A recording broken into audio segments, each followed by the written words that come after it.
이해하는 복된 하루가 되시기를 간절히 축원을 드립니다. 사도행전의 전반부는 예루살렘 교회와 그리고 사도들을 중심으로 이루어진 내용들이 대부분이었습니다.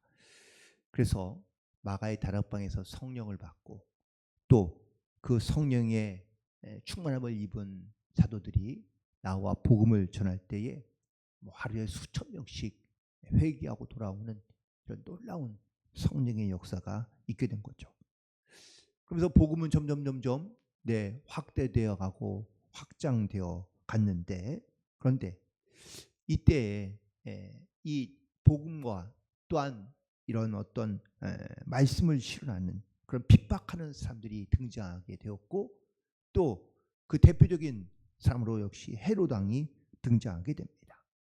이 헤롯 왕이 이 유대인들의 좀 환심을 사야만 하는 일이 있었는데, 왜냐하면 이 헤롯 왕의 정통성이 늘 항상 문제시되었기 때문에 많은 유대인들이 이 헤롯 왕을 인정하지 않았기 때문입니다. 그런데 유대인들이 이 기독교 그리스도인들을 미워한다는 소문을 듣는 이 헤롯이 결국은 사도들 중에 하나였던 먼저 야고보를 붙잡아 칼로 처형하는 일이 생기기 시작했는데, 근데 이 사건으로 인해 많은 유대인들이 헤롯 왕을 지지하기 시작합니다.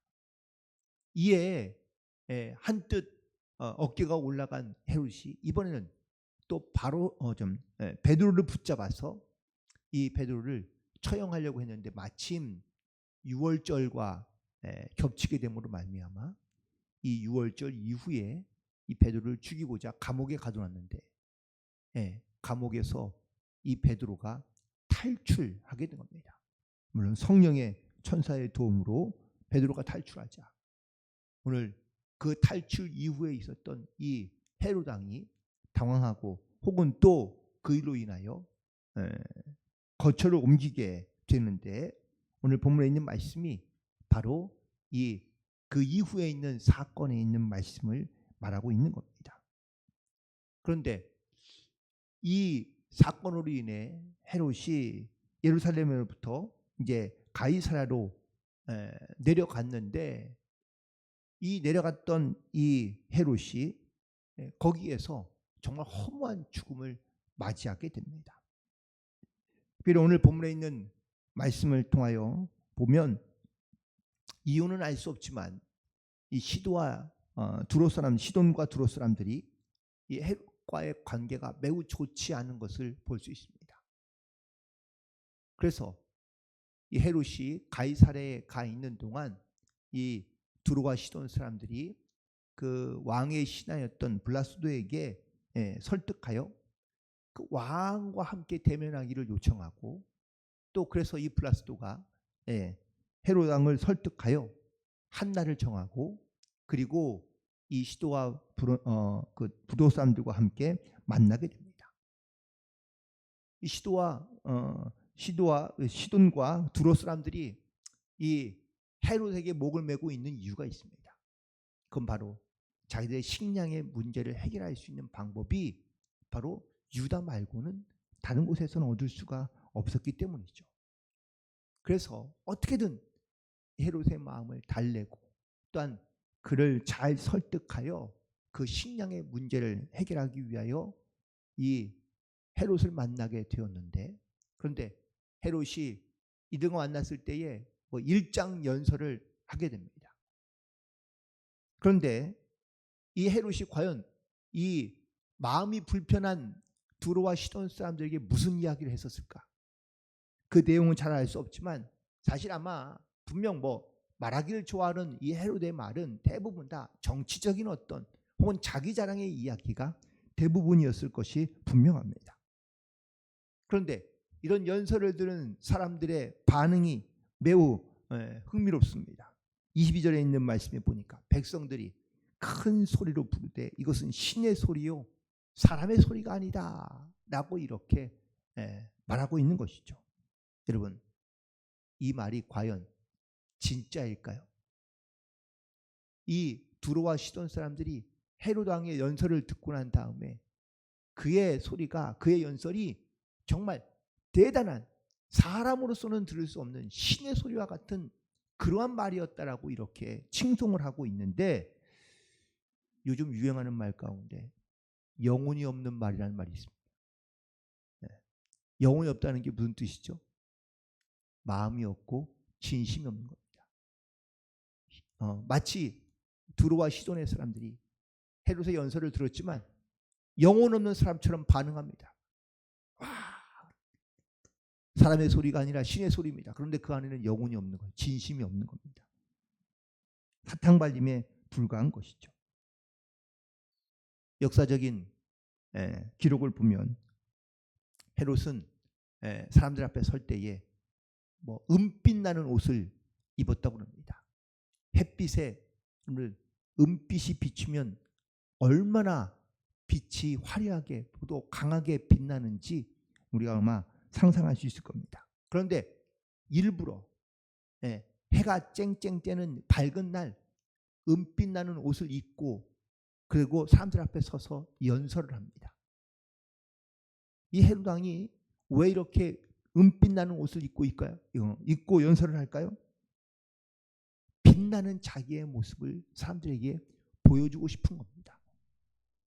자기 스스로 자기를 높이고 자기가 대단한 사람처럼 여기며 또한 그런 사람처럼 보이기 위해서 결국은 빛나는 옷을 입고 사람들 앞에 섰다라는 것이죠.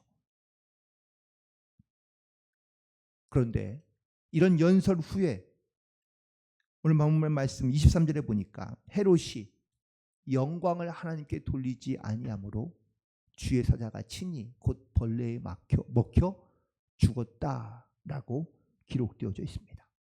겉은 화려하고 겉은 번지르하고 겉은 빛나는 것 같은데 실제로 그의 속은 이미 썩어 있었고 또한 그가 그 모든 영광을 하나님께 돌리지 아니하자 하나님께서 그를 쳐서 벌레에 먹혀 죽었다라고 이야기합니다.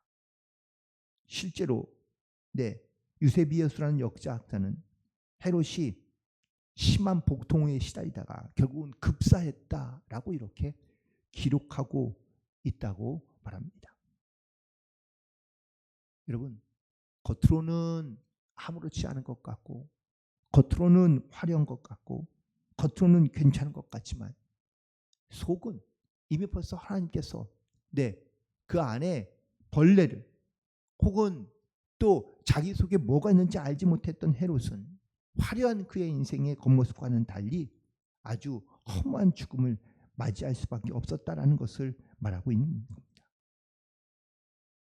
오늘 이 말씀 속에서 우리가 반드시 깨달아야 할 말씀, 또한 우리가 반드시 기억해야 될 말씀은 내가 겉으로만 화려한 모습으로 또한 겉으로만 내가 마치 이렇게 많은 사람들 가운데 잘난 모습으로 혹은 또 잘 나가는 모습으로 우리가 있을지라도 내 속사람이 내 영이 어떠한 모습을 하고 있는지 내 영의 건강 상태는 어떤 것인지를 우리가 분별하지 못하면 우리가 이 어리석은 헤롯과 같이 살아갈 수밖에 없다라는 사실입니다. 오늘 다시 한번 우리의 영의 모습을 다시 한번 돌이켜보고 내 속사람은 하나님의 말씀으로 강건하여 살아가고 있는지를 돌이켜보며 진리로 거룩해지고 온전해지는 하나님의 거룩한 백성들로 살아가는 모든 성도들이 되시기를 주님의 이름으로 간절히 축원을 드립니다. 그런데 이 헤롯의 죽음과 대조적으로 등장하는 말씀, 오늘 본문 24절에 있는 말씀인데 하나님의 말씀은 흥왕하여 더하더라 라고 말씀하고 있습니다. 세상의 권력과 화려한 옷을 입고 왕궁에서 살아가던 헤롯, 그는 가이사랴에 자기의 별장을 짓고 그리고 거기에서 많은 어떤 화려함을 누리며 살았지만 사실 이미 그의 속은 벌레가 있고 썩어서 그리고 허무한 죽음을 맞이할 수밖에 없게 됩니다. 그렇지만 그 모든 권력을 동원하여 아무튼 이렇게 믿는 자들을 괴롭히고 또한 사도들을 붙잡아 죽이려 했던, 없애려 했던 하나님의 말씀은 오히려 흥왕하여 더해갔다라고 말씀하고 있습니다. 헤롯의 죽음과 그리고 말씀의 흥왕은 대조를 보이고 있습니다. 권력과 힘에 의하면 무너질 것 같고 사라질 것 같고 혹은 또 없어질 것 같고 죽을 것 같았던 그리스도인들은 오히려 점점 더 흥왕해져 가는 하나님의 역사 아래 흔적도 없이 사라질 것 같았던 기독교는 오히려 큰 태풍으로 많은 사람들 가운데 더욱더 역사하고 있는 것을 보게 됩니다. 우리의 인생을 혹은 또 우리의 삶을 과연 어떤 말로 많은 사람들이 표현하고 있으며 혹은 또 어떻게 이야기하고 있습니까? 우리가 잘 아는 말씀 가운데 이사야서 40장 6절부터 8절까지에 있는 말씀이 있습니다. 오늘 그 말씀 잠깐 함께 찾아보실 텐데 이사야서 40장 6절부터 8절까지에 있는 말씀을 찾아보시면 제가 읽도록 하겠습니다. 말하는 자의 소리여 외치라. 대답하되 내가 무엇이라 외치리이까? 하니 이르되 모든 육체는 풀이요 그의 모든 아름다움은 들의 꽃과 같으니 풀은 마르고 꽃은 시듬은 여호와의 기운이 그 위에 붑니다. 이 백성은 실로 풀이로다. 풀은 마르고 꽃은 시드나 우리 하나님의 말씀은 영원히 서리라. 아멘. 많은 사람들이 인생을 풀과 같고 꽃과 같다고 이야기합니다. 풀은 마르고 꽃은 시들 수밖에 없습니다. 하지만 하나님의 말씀이 그 안에 있으면 영원히 서리라 라고 말씀하고 있습니다. 여러분, 신앙이란, 믿음이란 사람을 의지하고 세상을 바라보며 살아가는 것이 아닙니다.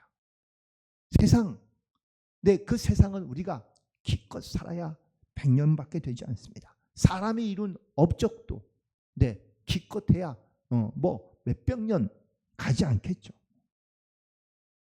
그러나 하나님의 말씀은 영원하다는 것을 우리가 기억하고 또한 그 말씀을 의지하며 살아갈 때 우리도 영원한 하나님의 나라에 거하며 또한 그 영원한 하나님과 동행하는 삶을 살아갈 수 있는 줄로 믿습니다. 예전에 그 러시아의 초대 대통령이라고 말할 수 있는 고르바초프가 자기 아내가 병들어서 그래서 국내 러시아 내에서 병원을 치료받으려고 했는데 러시아에서는 의술이 좋지 않아서 할 수가 없는 겁니다. 그래서 이 고르바초프가 자기 아내를 서방에 있는 병원에 입원시키게 됩니다. 치료를 받았지만 결국은 그 치료가 다 성공하지 못하고 결국 회복하지 못하고 거기서 생명을 잃고 맙니다. 죽고 맙니다. 그래서 슬픔에 잠긴 이 고르바초프가 자기의 전세기를 비행기를 이용해서 자기의 아내를 시체를 운구해 가지고 러시아로 돌아오게 되는데 이 장면이 바로 TV에 그대로 방영되게 됩니다. 그런데 여기에서 매우 재미있는 장면은 고르바초프는 비행기에서 내려서 많은 러시아 사람들의 환송을 받는데 그 아내는요 화물칸에 실려서 그 운구가 TV에 잡히지도 않고 그냥 뒤로 보이지도 않게 나오게 되었다는 겁니다. 이 모습을 보면서 참 인생이라는 것이 살아있을 때는 많은 사람들의 어떤 관심도 받고 사랑도 받지만 죽으면 사실 시신일 뿐이다 라는 사실인 것을 다시 한번 보여주고 또한 깨닫게 되는 모습이었다는 겁니다. 우리가 내가 무언가를 붙잡고 있을 때는 그것이 나의 것 같고 또한 내 것인 듯 생각하지만 이것이 사라지고 나면, 자기를 떠나면 내가 붙잡을 수 있는 것도 또한 내가 가질 수 있는 것도 아니라는 것을 깨닫게 되었다라는 것입니다. 우리의 인생도 이 풀과 같고 꽃과 같아서 마르기도 하고 시들기도 하고 결국은 죽게 될 수밖에 없지만, 하나님의 말씀은 영원하다는 것, 이 믿음의 고백이 반드시 우리 가운데 있어 하나님 말씀을 붙들고 그 말씀 위에 자기의 삶을 세워가는 그런 모든 성도들이 되기를 간절히 소망합니다. 오늘 본 말씀 다시 돌아오면, 헤롯은 자기의 권력과 혹은 또 자기의 자랑과 그리고 세상에서 사실 큰 능력을 가지고 있는 처럼 그가 이 땅 가운데 살아갔지만, 결국 이런 헤롯도 한낱 벌레에 의하여, 그 몸 안에 있는 벌레에 의하여 그가 죽고 맙니다.